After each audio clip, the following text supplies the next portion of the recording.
Hey guys, BrickWizard59 here, and welcome back to a brand new video. So yesterday, the LEGO Star Wars 2018 Summer or Winter Set images were released. Super awesome. So again, in this video, we're going to be taking a quick analysis on all of the 11 different sets. So definitely quite a few. I'll kind of give you my thoughts, and I'd love to hear about your thoughts down in the comments below. So without further ado, let's go ahead and get started. Alright, so let's quickly get this out of the way. We got the microfighters. First off, we got the Millennium Falcon. Again, I don't have too much of an interest in microfighters. Again, this has a Chewbacca fix, so it's a cheap way to get him. But again, the Falcon's pretty much the same as the older version that was released a little bit of time back. But anyways, next off is the TIE Fighter. Again, nothing too interesting. It's basically the regular one except recolored. And again, you get a cheap first order TIE pilot. So it's, a cheap way to get him. But again, not too interested in those. But anyways, next off, these are pretty cool. These are like kind of like combo packs of the TIE Fighters, or of the Microfighters. And again, this is pretty cool. The ships, again, not a huge fan of, but what I really like is the figures, because this is the cheapest way to get Kylo Ren. So I think that's really cool. This probably, for that reason, will sell pretty well. Again, the builds look pretty decent, and it's going to be $20, so it's basically the price of two microfighters. I do like you do get a bit of a smaller build with the U-Wing microfighter. But anyways, moving along, the next one is the Resistance Skimmer and First Order AT-AT. Again, nothing too interesting. You do get a First Order AT-AT or AT-AT pilot for a cheap price. But again, nothing too interesting. Overall, these combo packs are decently interesting. It's kind of a new way they've started to build some of these, do some of these microfighters, and maybe in the future we might end up seeing these types again, moving down the line. Alright, so now we got the buildable figures. First off, we got Boba Fett, which looks pretty good. Again, it's basically like Jango Fett except recolored.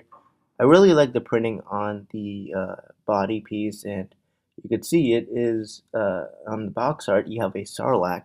So either this could mean he's about to be eaten by it, or he's, by the looks of the jetpacks, it looks like he's flying away from the Sarlacc. So could that mean Boba Fett survived? Again, a bit of a fun little tease. Again, overall the figure looks pretty good. Not really too many thoughts on him. And then we got Darth Vader, who's again pretty nice. He has a bit more armor. The headpiece, it actually has a real head, which I definitely think is actually quite interesting. That you can remove the helmet. But again, overall, this buildable figure probably is much better than the previous one. But again, overall, I don't have too many thoughts on the buildable figures. Alright, so next off here we got the Act 2 Island Training. Now again, this is actually a really nice set. It's only $30. I think this is going to be a very good selling set. Overall, this set looks pretty good. You do get Rey, and finally you get Luke in his episode, or in a sequel trilogy form, which is awesome. Overall, again, the build looks pretty nice. I do like the figures, and the build is decent. For $30 set, it's not too bad. It has a few play features, a few stickers, but overall, the build isn't too bad, and even the set, it's definitely one mainly for the figures. But this is one I'm pretty excited about. I think this is gonna definitely sell quite well, and overall, it's not too bad in terms of its part count and kind of builds for this price. Alright, and next off we have the Defense of Crait. Now, this is a set I'm kind of mixed on. For one, the speeder itself is quite large, quite oversized, I feel, or it's very long. It's not, I don't feel it's that big in the film. So it's quite oversized, and then you have these random builds just inserted in, that kind of tower and stuff. And again, I feel the only reason LEGO did that was because of the fact that they wanted to just make it a certain price, and to get it to that price, they just added random builds. I would have preferred if they just maybe, just didn't include the build and made the set cheaper. Overall, again, it looks okay. The speeder, I definitely like the mocks that have been made much better. You do get snow troopers for some reason, which is odd since it is like a salt planet. But again, overall, this is probably a set. It's a bit overpriced. I'm not too excited about. I'm definitely prefer some of the more custom builds of the set. Alright, and next off we have the Battle Pack. So First Order Specialist Battle Pack. Now, this is the third First Order Battle Pack we've gotten in the last like 3 years, so that's pretty interesting. But again, this one looks pretty nice. I love the First Order Specialists. That cannon though, that's not that great. Even for a Battle Pack build.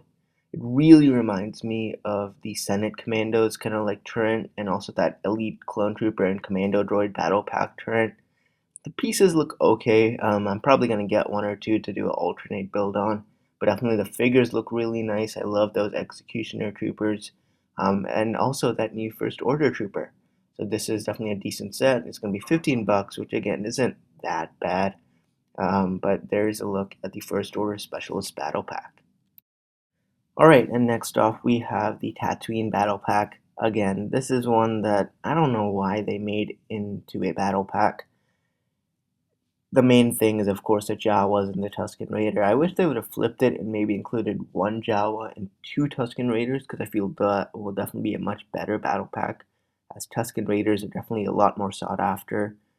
In terms of the build, again, it's not that great. It's supposed to kind of represent the Sandcrawler a little bit, like a mini-ish version. Again, the main draw is a Tusken Raider and a pretty nice red astromech. Again, I'm not going to be getting any of these of this set, but again, that is the Jawa Battle Pack one. Again, I feel they really didn't need to make into a battle pack. Alright, and finally the set I'm probably the most excited about. This is the General Grievous Combat Speeder. Now overall this set looks pretty nice. I love you get a brand new Mace Windu, a brand new General Grievous. It'll be a cheap set to get him in. That combat speeder is just very oversized. If you've seen it in the Clone Wars, very oversized. But again, a few modifications won't hurt. Overall, I do like you're finally getting more of those kind of like rounded, sloped bricks in that dark blue color. But anyways, overall, the set looks good. It's definitely a minifigure based set. This is what I'm super excited about. I'm definitely going to get it, review it, and do a few modifications. So, this is the General Grievous Combat Speeder. Alright, but anyways, there you go. So there was a look at all of the LEGO Star Wars 2018 sets. Once again, my favorites are the Combat Speeder and the First Order Battle Pack. Those are the ones I'm definitely going to be getting. But anyways, thank you so much for watching. Let me know about your thoughts down in the comments below. And stay tuned for more videos coming very soon, as now it is coming up to Thanksgiving break. So anyways, thank you so much for watching. If you enjoyed this video, a thumbs up would be great. And do not forget to subscribe and check out some of my other videos. So this is BrokeWizard59, and I'll see you all next time.